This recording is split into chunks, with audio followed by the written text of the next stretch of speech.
Verse number 12 to verse number 24. Babasahin ko po ang salita ng Diyos at sundan niyo po sa inyong mga mata. Diyan na po kayo sa Amen.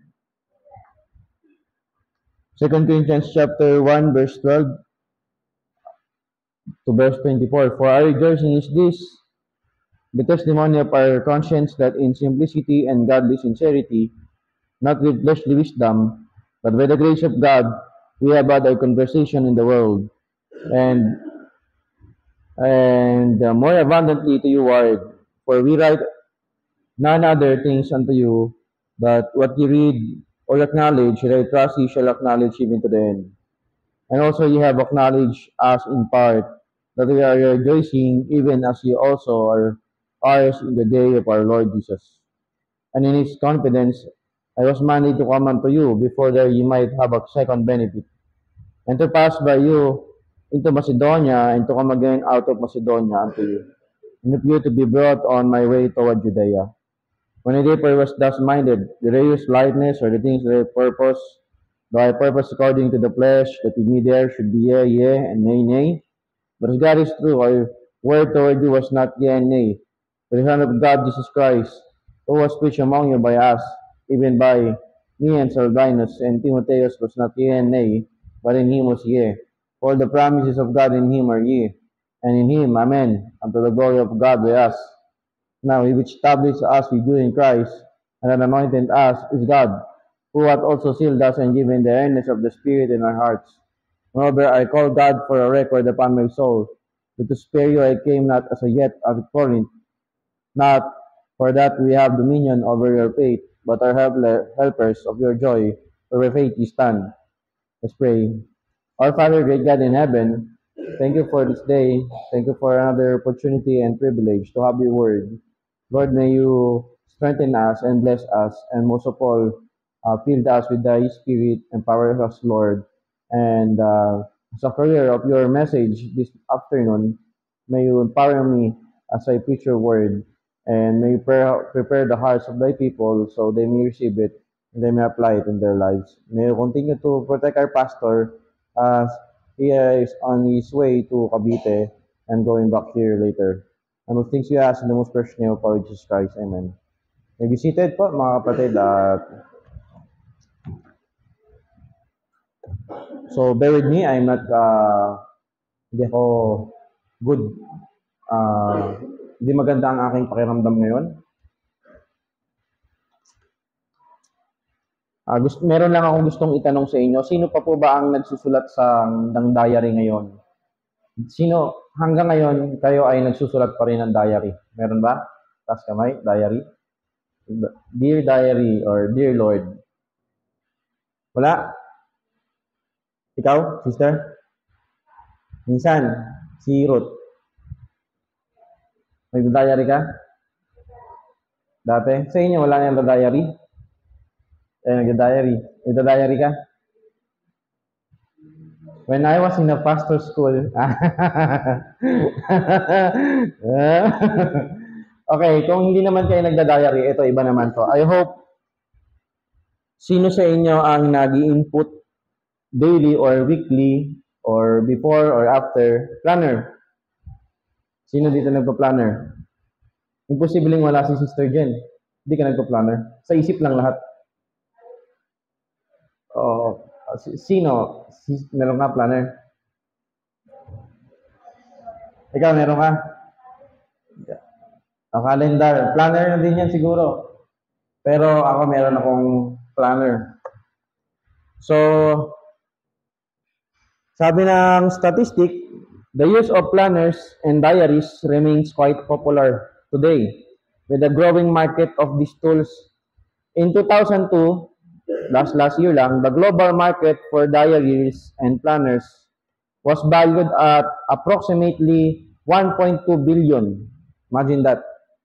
All over the world, and is expected to reach 1.47 billion by 2031, growing at a compound annual growth rate of 4.1%, according to Business Research Insight by their blog. So, kahit tayo meron na pala mga cellphone, yung physical, hardbound planner at diary ginagamit pa din. The increase in popularity of planners is driven by a variety of factors. Kasi effective siya sa karamihan. Ginagamit ng mga estudyante, employees, businessmen, for important occasion, etc. and etc. Ako po before, nung ako ay college pa sa Bible School, sa akin lang ay to-do list lang, pero wala akong planner. Ang nag-influence lang sa akin ng planner ay yung aking pong wife, nung kami po ay mag-boyfriend-girlfriend pa. Niregaluhan niya ako ng planner kasi mahilig siya sa planner. Kasi binibigyan siya ng maraming planner ng mga estudyante niya. So yung iba, binibigyan niya sa akin. So, last time, I have my own plan for first week of July dito sa aking planner. Inaan lang natin yung echo siguro. Medyo malakas yung base. So, April, May, June. So, bago dumating ang buwan, nagpa-plan na ako. Ayan, maraming mga plano dito. Pero, since January hanggang July, may mga plano tayo na hindi natutupad. Hindi nangyayari. And how many times in our lives that we plan, kahit di tayo nagpa-plano, sa isip lang natin, but eventually, it will not work or it will just change and it will not happen. Hindi nangyari yung mga plano natin. In our life, we have a lot of these things, whether we admit it or not. When we are getting older, ang ibig sabihin, yung nagkasimula na tayong mag-isip na magplano sa buhay natin, usually nagsisimula yan yung tayo ay nagmamatured na in our teenage age. We plan a lot of things in our life. For example, saan kang papasok na kolehiyo? Saan kang papasok ya university? After mo mag-aral, anong trabaho ang papasukan mo? Saan? At kailan? Or ang plano mo, salary expectation, di ba sa interview, tinatanong yan. Anong expectation mo sa salary dito? 15K, 20K starting. Saan kayo magtatrabaho? Mayroong mga job opportunities or you plan to travel or maging OFW or magkaroon ka ng investment sa ganitong kumpanya, magkaroon ka ng stocks, magkaroon ka ng maraming plan, life plan, memorial plan, business plan, etc. and etc. So I want to ask you this afternoon, what are your plans before na hindi nag-work out? Ano yung mga plano mo ngayon na sa tingin mo mag-work out o hindi? Or ano yung mga paplanuhin mo for the future? In our Christian life, what if our plan, your plan, is not the plan of God in your life? Paano kung yung mga plano natin ay hindi plano ng Diyos sa buhay natin? What if God has another plan? What should be our response when our plan doesn't work out? Do we get angry with God? Do we clench our fist and say to God, why? Or trust Him that His plan is better than ours? Ano yung mga bagay na kailangan nating matutunan at alalahanin when our plan doesn't work out or when God has another plan? We say, hindi ibig sabihin ang Diyos nag-fail yung plan A niya tapos plan B. No. It is our plan versus God's plan. Now mga kapatid, dito po sa ating binasa sa 2 Corinthians, makikita natin malinaw na malinaw sa verse number 17, 18, 19 at sa verse number 23 na mayroong plano si Apostol Pablo na dumaan sa mga kapatid sa Korinto. Ngunit hindi ito nangyari. Hindi nangyari yung kanyang mga pinaplano. At kung titignan natin sa Book of Acts, meron siyang plano na pumunta sa Asia, pero hindi din ito nangyari. Si Philip, ang plano niya ay mag-ministeryo sa gantong lugar, pero pinunta siya ng Panginoon sa disyerto kung saan na-meet niya ang Ethiopian eunuch. Mga kapatid, sa Bible, may mga character na meron silang mga plano, pero hindi nangyayari ang kanilang mga plano, whether it be good or bad. Last time, pinag-usapan natin sa verse number 1 all the way to verse number 11 that God is the one who will comfort us in times of our tribulation.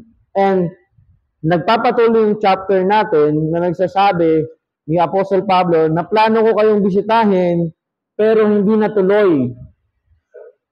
Pero merong ibang plano ang ating Panginoon. Now, again, ano yung mga kailangan nating malaman at alalahanin when God has another plan? Are you ready? Say amen? Okay, hindi na tayo magtatagal. Number 1 principle from verse number 12 to verse number 14. When God has another plan, He wants us to have a good testimony, or He wants us still to have a good testimony in our Christian walk. Look at verse number 12. Kami ay nagre-rejoice or kami ay nagmamapuri. Ito ay aming pinagmamalaki. The testimony of our conscience. Alam namin sa aming sarili that in simplicity and godly sincerity, not with flesh wisdom, but by the grace of God, hindi dahil sa kagalingan namin, kundi dahil sa kalooban ng Diyos, kundi dahil sa biyaya ng Diyos, we had our conversation in the world and more abundantly to you wide, and so on in verse number 13 and verse number 14. In these verses, mga kapatid, sinasabi ni Apostle Pablo that by the grace of God, sa biyaya ng Panginoon, He maintains a good testimony. Even a lot of trial that comes in His way. Even His plan that is good is not bad. Tayo may plano tayo, pero minsan masasama at hindi sa kalooban ng Panginoon. Yung plano ni Apostle Pablo, maganda, but that is not the plan of God. But still, we read here that we had conversation. It means we conducted our lives. We behaved orderly. We have a good testimony. And how many times in our lives that we live like the world when our plan doesn't work out? Parang yung bata, gusto niyang kasama niya yung nanay niya sa isang mall at hindi nabilan ng kanyang gusto, maglulupasay. And same with us Christians. There's some things in our life, situation in our life, that if it doesn't work, this is my plan, and it doesn't work out, okay, Lord, I'm enough. This is enough. I'm done. I don't like you anymore. How many times that we lower our guard to our enemy when our plan doesn't work well? How many times that we bring the name of Christ in shame when we did not get what we want? Para lang din tayong mga bata na walang pag-iisip na kapag hindi natin nagawa yung ating mga gusto, we don't behave ourselves. My brother and sister in Christ, God wants us to behave ourselves when we don't get what we want in our lives. Amen? Do you understand that? For example, only 2 Bible characters na halos walang ma-mention ng sin o pagkakamali, or they walk orderly, even tough times, even trials. Guess what? Who is that 2 person? It's not Job. It is Joseph and Daniel. Look at the life of Joseph. Let's just have a quick review in his life. He has this vision, but what happened? Itong ginawa sa kanya ng mga kapatid, hindi niya ginusto na maging alipin, mapunta sa bangin, maging slave, etc. and etc. But when their father died, ang kanyang mga kapatid ay natakot sapagkat kanilang naisip na baka magiganti si Joseph. But this is what he said to his brothers. Genesis chapter 50 verse number 20. But as for you, you thought evil against me. But God meant it unto good, to bring to pass as it is day, to save much people alive. Kayo pinag-isipan niyo ko ng masama. But God made it unto good. And it echoes the words in Romans chapter 8, verse number 28. Do you memorize all that verse? And we know that all things work together for good to them that love God, to them who are called according to His purpose. Nung tayo ay mga bata pa, we had a lot of dreams, right? We thought we could beat life. Akala natin, kayang-kaya natin ang buhay, na sobrang taas ng pangarap natin, kahit anong mga struggle sa buhay, kakayanin natin. But as we get older, this is the reality. We realize that life beat us all. Hindi pala madali. Hindi pala madaling kumita ng sarili mong pera. Hindi pala madaling makahanap ng sariling trabaho. Hindi pala madaling mag-put up ng sarili mong business.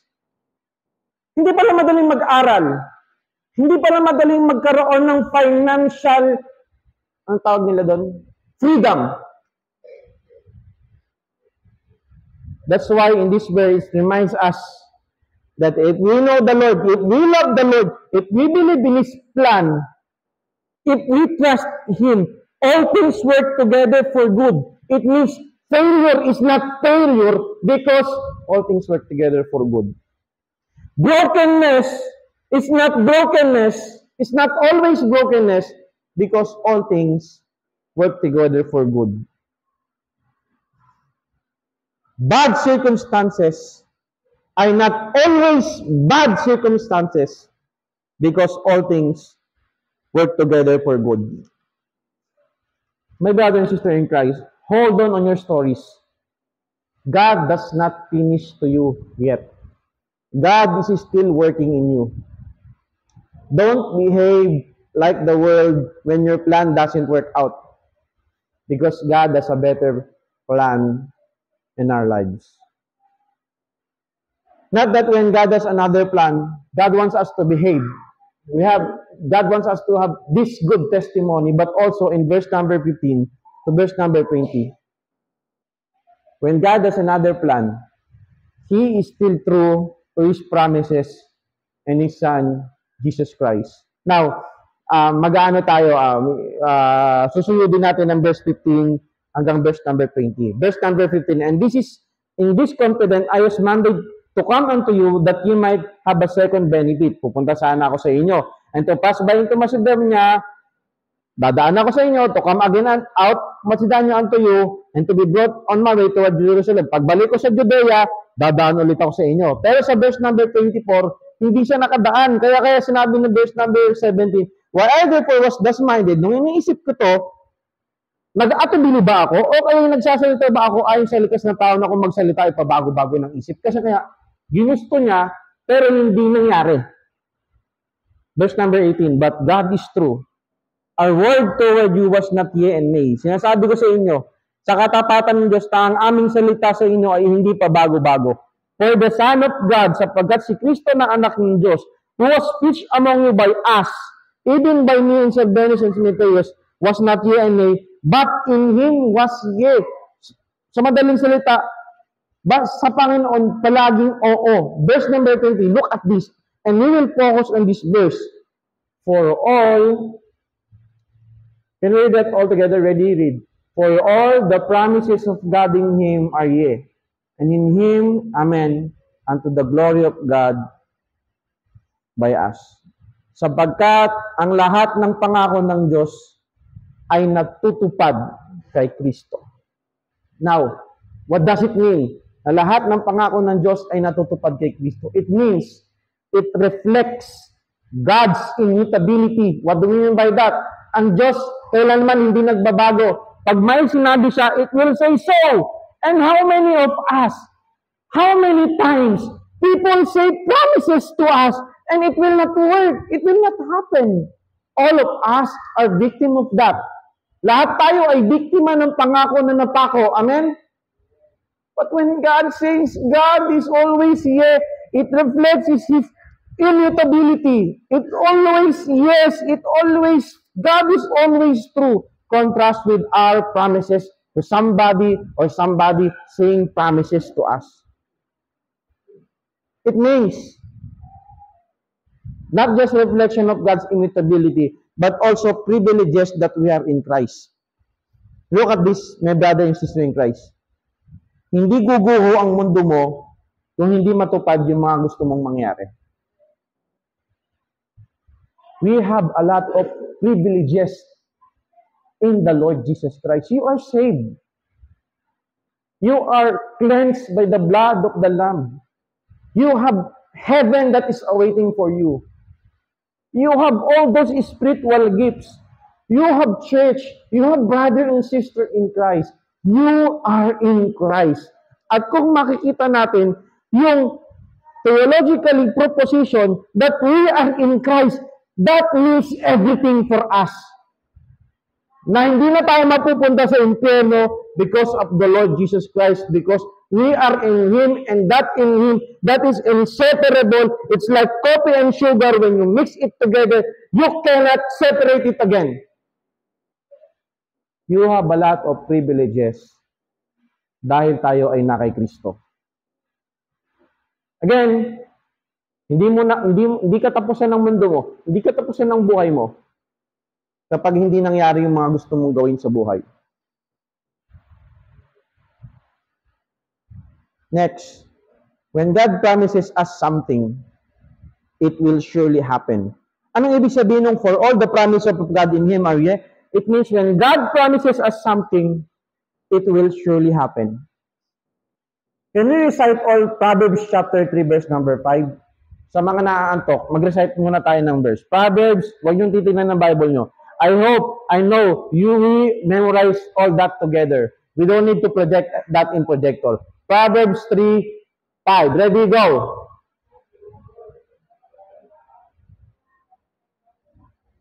Pero mas malakas pa at mas clear. Ready, go.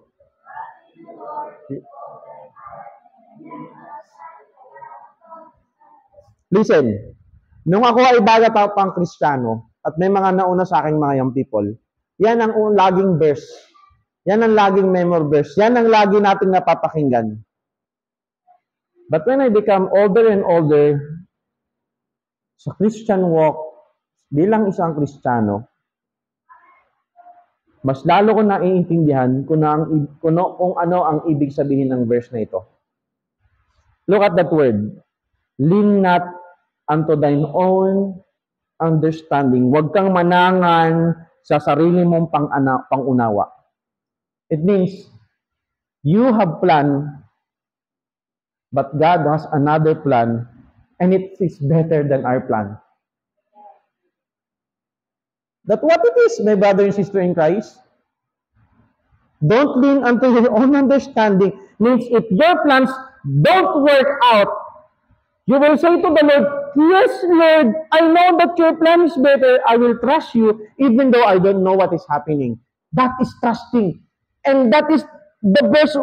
Yan ang ibig sabihin ng verse. Trust in the Lord with all your heart. It means a complete trust. A complete foundation. Don't lean on your own understanding. Lord, mas maganda kung ganito ang gagawin mo sa buhay ko. Ganito ang mangyayari. Ganito ang salary ko. Ganito yung magpupuntahan ko. Ganito ang mapapangasawa ko. That's your own understanding. Kahit hindi kasing gwapo ko yung mapangasawa mo, joke lang, ulit natin. Kahit hindi kasing gwapo ni King So yun yung mapapangasawa mo, kahit hindi kasing yaman ni Elon Musk, kahit hindi kasing laki ng tiyan ko, ulit. That is your own understanding. Trust the Lord with all your heart. How many times in our lives that we want to be the master on our lives, when the Bible is clear that Jesus Christ must be the master of our life. That means that any part, any place, any moment, any area of our lives, His plan must be fulfilled in our lives.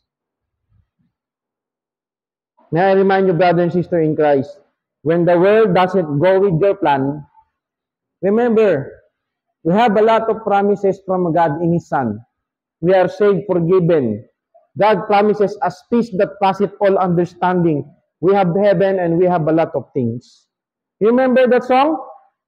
Your ways are higher than mine. It's not what I prayed for. Lord, di naman ito yung pinag-pray ko eh. It's not what I wanted. It's not something I understand.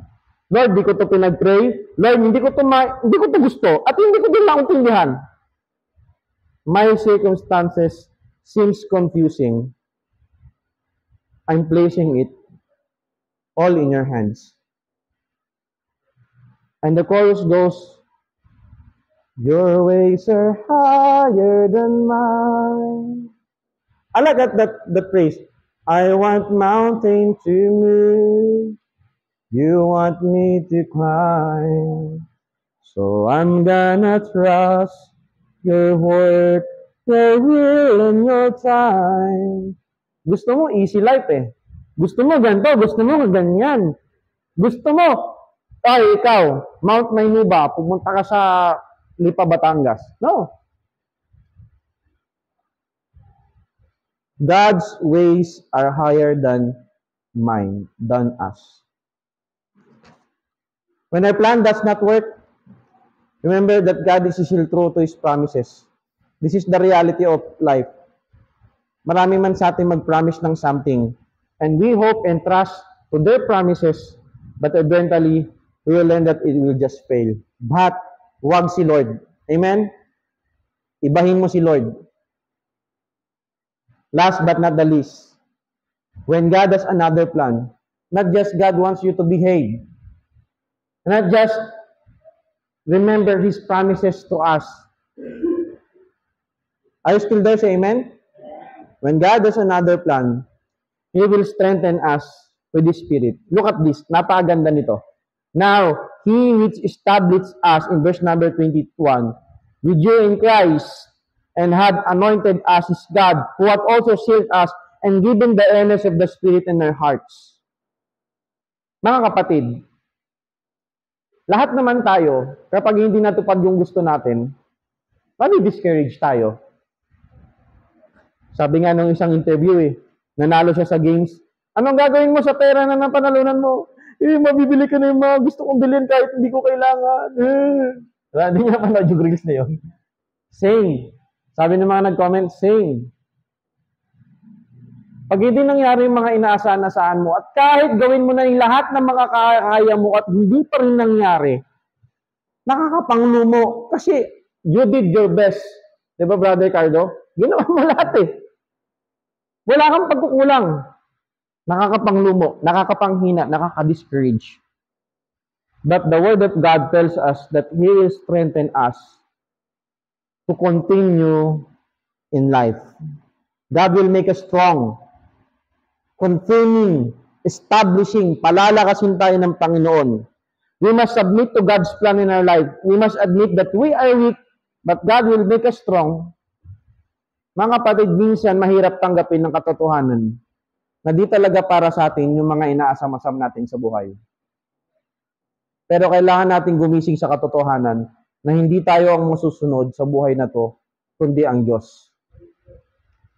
Look at this, verse number 21. And hath anointed us is God. Now, look at that word, anointed. What do we mean by that? Okay? Anointed, it is always associated. In the Old Testament, diba, ina-anoint ng oil yung mga king, prophets, priests, consecrated. They were separated. Sila ay inihiwalay for what? For something that they need to be and that they need to do. Same with the New Testament. God says, you are anointed. You are consecrated. You are separated for something that you need to do or you must be. And what is that? It is our ministry. Yung mga pagsaserve natin sa Panginoon, yung mga ginagawa natin sa Panginoon. Hindi pwedeng lalagyan natin ng kondisyon sa Lord. Hindi pwedeng, ulitin ko, hindi natin kailangan, hindi pwedeng lalagyan natin si Lord ng kondisyon. Lord, magpapatuloy ako sa ministry kapag ibibigay mo yung mga bagay na gusto ko. Pag i-bless mo ako, pag mag-workout yung mga plano ko, again, that is not the way of God. That is not His ways. No matter what happened in our plan, no matter how the Lord answers our prayer, if it is yes or no, we must continue to serve Him in the ministry. What do you mean by that? We have anointing set apart for service. Hindi ba siya ng pagiging active or faithful mo sa church ministries kapag nag-work out lang yung mga plan mo? The basis is that God consecrated, separated, anointed us in His service. Hindi ba pwedeng, Pastor, di mo na ako magsusong lead. Bakit? Delay yung sahod eh. Ha? Pastor, di mo na ako kanta sa choir. Bakit? May problema ako eh. Kung yun ang basihan, di wala na magka-choir kasi lagi tayo may problema. Pastor, di mo na ako mag-church. Bakit? Di naman sinusunod ni Lord yung plano ko eh. Ha? Mga kapatid, that's not the way of God. It's not His ways. Look at verse number 22. It says here, can you flash it? Verse number 22. Who hath also sealed us. It means we are eternally secured. God owns us. Nagmamayari na tayo ng Diyos. Yan ang ibig sabihin ng selyo. Diba? Ito, may selyo dito sa pulpit, kaso hindi na mabuksan to. Pag sinelyuhan ko yung papel, ibig sabihin nang galing sa Pilgrim Bible Baptist Church. Pagmamayari ng Pilgrim Bible Baptist Church, ownership, and it is secured. You are secured. And given the earnest of the Spirit, it means ang Holy Spirit or earnest, it means down payment. Someday, God will take us yung full salvation, maaakap natin someday when God will take us in rapture or when we die. But now we have the earnest of the Spirit. There's a down payment. There's the indwelling of the Holy Spirit nung tayo ay mga naligtas. Now, question, discouraged ka ba sa Christian life and you feel weak because your plan in life fails? Gusto mo magkaanak, pero hanggang ngayon hindi ka pa rin nagkakaanak. Gusto mo ng work na nasa bahay lang, tapos pakapi-kapi lang, panguya-nguya lang ng mani, pero hindi pa rin ganun yung trabaho mo. Gusto mo, support mo sa Bible school or sa pag-aaral mo sa college, 1,000 a day, bira. Kahit siguro si Ninang Ellen, di 1,000 a day, no? Si Shaira ba, 1,000 a day yan? Hindi nagwo-workout. Remember, God will strengthen you para magpatuloy ka. Do you have any plans today? Dreams and aspiration. Mga kapatid, nung ako po ay bata pa, gusto. Pag nakikita niyo tong picture na to, anong naisip ng trabaho? Brother Joey. Sige nga, sabihin natin lahat. Oo, kasi seaman lolo ko kap. Joke lang. Bakit gusto ko mag-seaman? Kasi, natanim na sa isip ko ng bata ko na kapag seaman ka, hindi pwedeng hindi ka yayaman. Pangalawa, gusto kong i-travel ang buong mundo. Pangatlo, siyempre, gusto kong matulungan yung magulang ko, makangat sa buhay. So, what happened?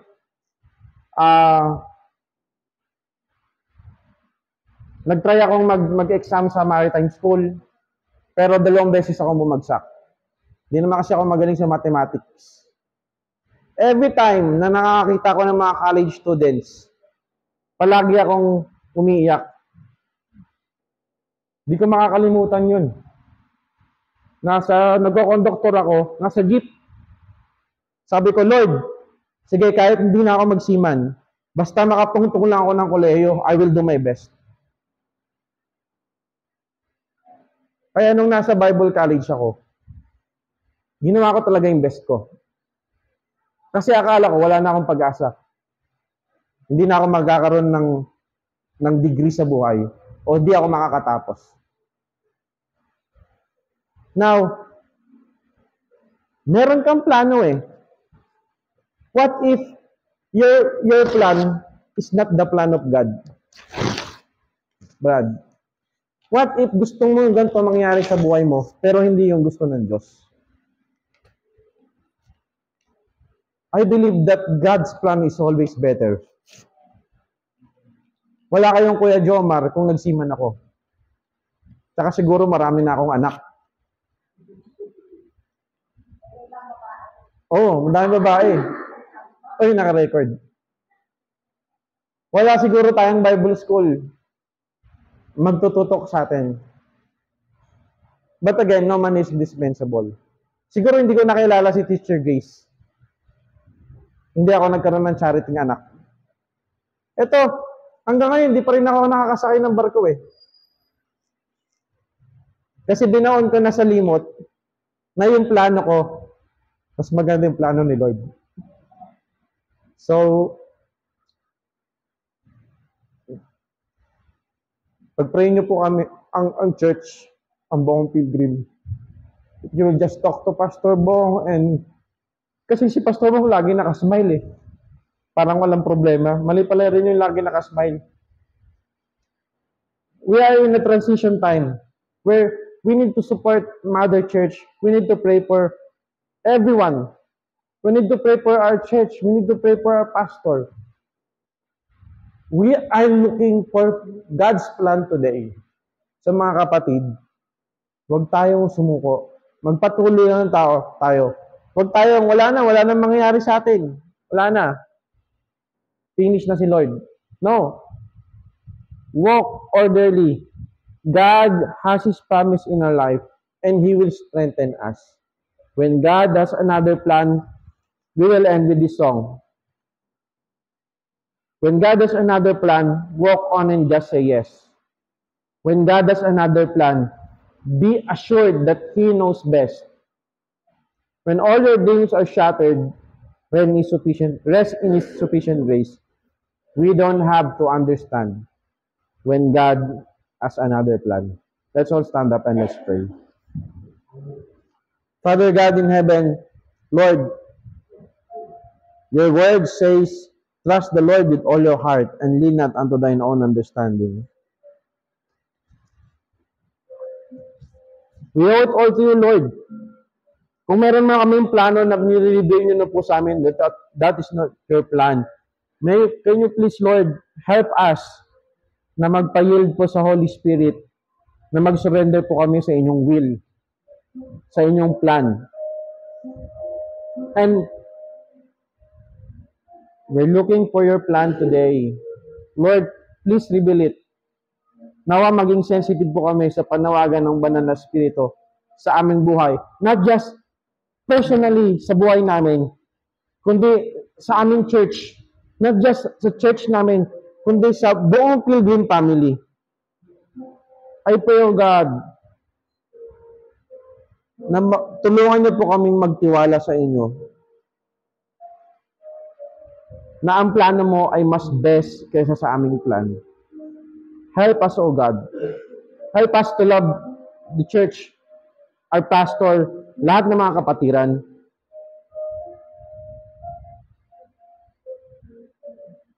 Thank you, Lord. And brothers and sisters in Christ, I know, all of us, you have your own plan. Pero tinanong mo ba sa Panginoon, Lord, plano mo ba to? Lord, gusto mo ba to? Lord, kalooban mo po ba ito? Why not come to the Lord and say, Lord, I surrender my plans to you. If it is not your plan, then Lord, it's okay.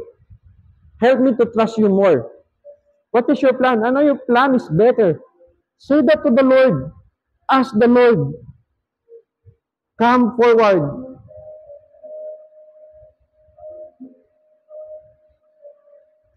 Itiklok mo ang iyong mga tuhod at sabi mo sa Panginoon, Lord, I want nothing but your will. Nothing but your plan. Because we are all created for His glory. Ano naman kung hindi tayo maman? Ano naman kung hindi natin makamit yung mga gusto natin sa buhay? Ang pinaka-importante, tayo ay nasa sentro ng kalooban ng Panginoon. Let's have a personal, private moment with the Lord. After 2 minutes, we will close in prayer.